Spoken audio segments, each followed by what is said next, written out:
Assalamualaikum warahmatullahi wabarakatuh. Kami mahasiswa Peminatan Keselamatan dan Kesehatan Kerja, jurusan Kesehatan Masyarakat, Universitas Negeri Gorontalo akan menjelaskan penyakit akibat kerja yaitu penyakit asma.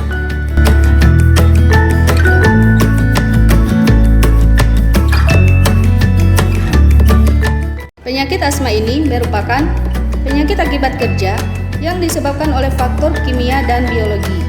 Faktor kimia di sini yaitu asap rokok dan debu.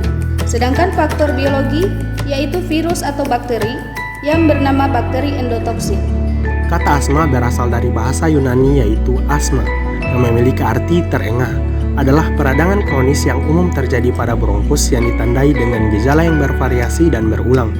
Penyumbatan saluran nafas yang bersifat reversibel dan spasme bronkus dengan memiliki gejala umum meliputi nyeri, batuk, dada terasa berat, ekspirasi memanjang, dan sesak nafas. Selanjutnya, etiologi asma. Etiologi asma berhubungan dengan faktor-faktor resiko tertentu seperti faktor keturunan, memiliki riwayat infeksi paru-paru seperti bronkiolitis, terpapar asap rokok, lahir secara prematur, dan ibu merokok saat mengandung. Namun, pemahaman mengenai patofisiologi asma telah berkembang dan telah mengidentifikasi bentuk asma yang heterogen atau beragam hingga variasi secara molekuler yang disebut sebagai fenotip dan endotip. Fenotip adalah sifat atau karakteristik individu yang dapat diobservasi dan merupakan hasil interaksi antara genotip dan lingkungan. Pembagian fenotip asma dikelompokkan dalam berbagai level antara lain: yang pertama, fenotip seluler, yang kedua, fenotip klinis, yang ketiga, fenotip molekuler. Fenotip seluler. Fenotip seluler mayoritas pasien asma mengalami peningkatan eosinofil.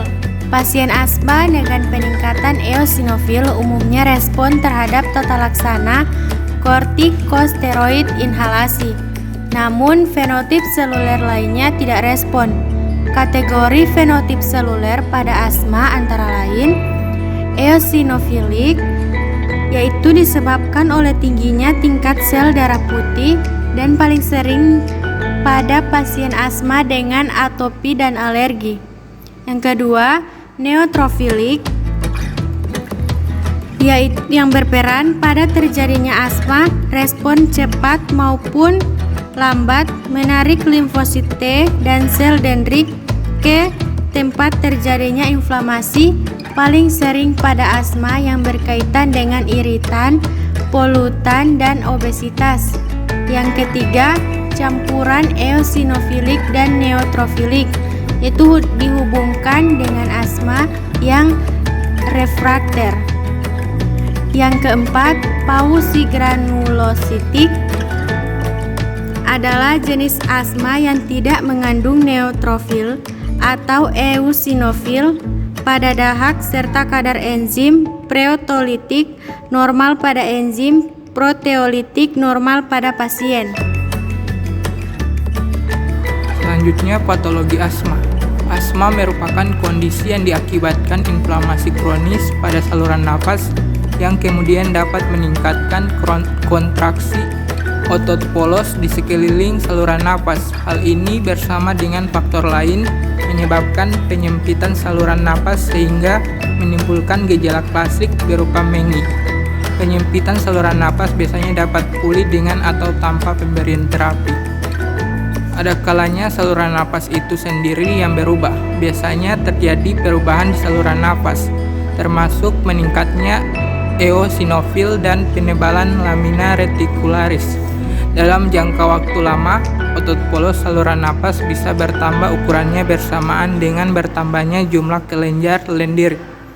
Jenis sel lain yang terlibat yaitu limfosit T, makrofag, dan neutrofil. Kemungkinan ada juga keterkaitan komponen lain sistem imun yaitu antara lain sitokin, kemokin, histamin, dan leukotriene. Penyumbatan pada lumen bronkiolus dengan eksudat seperti lendir, sel goblet, metaplasmasia, dan penebalan epitel membran basal pada seseorang yang menderita asma. Selanjutnya, tanda dan gejala asma. Asma ditandai dengan adanya episode berulang dari mengi, sesak napas, dada terasa berat, dan batuk. Bunyi mengi terutama terdengar ketika penderita menghembuskan napasnya. Dahak bisa saja terbentuk di paru-paru karena batuk, tetapi sulit untuk dikeluarkan. Selama masa penyembuhan setelah serangan mungkin mirip nanah yang disebabkan oleh tingginya kandungan sel darah putih yang disebut eosinofil. Selanjutnya, gejala biasanya memburuk pada waktu malam atau pagi hari sebagai respon terhadap kegiatan olahraga atau udara dingin. Pada sejumlah penderita asma ada yang jarang menunjukkan gejala sebagai respon terhadap pemicu. Sedangkan sejumlah penderita asma yang lain mungkin menunjukkan gejala yang nyata dan persisten. Faktor resiko asma. Faktor resiko yang dihubungkan dengan asma antara lain: 1. Asma okupasional akibat pekerjaan yang berhubungan dengan industri. Asma okupasional artinya pekerjaan yang berinteraksi dengan benda-benda atau debu yang memicu penyakit asma.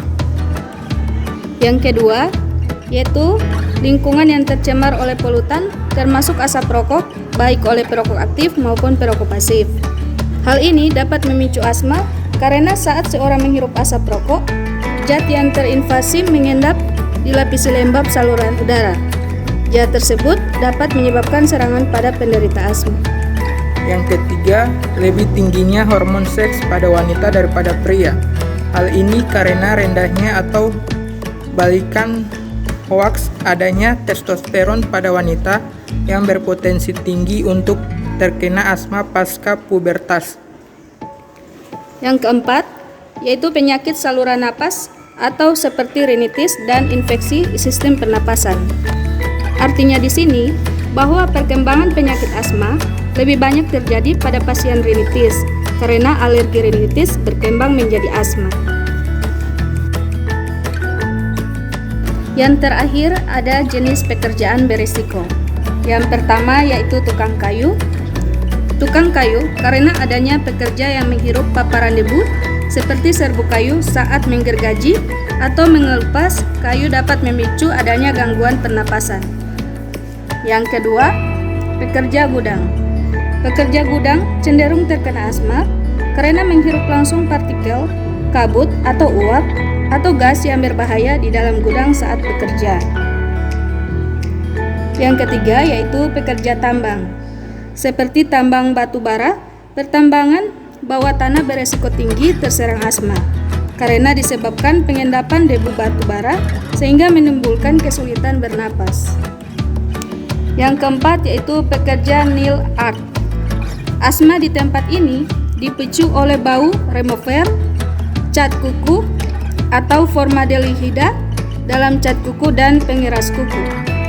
Yang terakhir ada tukang cat.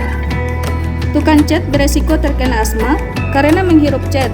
Cat berisi bahan kandungan cat dan pewarna yang berupa zat kimia padat dengan medium cair. Hal ini apabila terhirup oleh pekerja dapat menyebabkan asma. Demikian penjelasan tentang penyakit asma dari kelompok kami. Semoga bermanfaat. Wassalamualaikum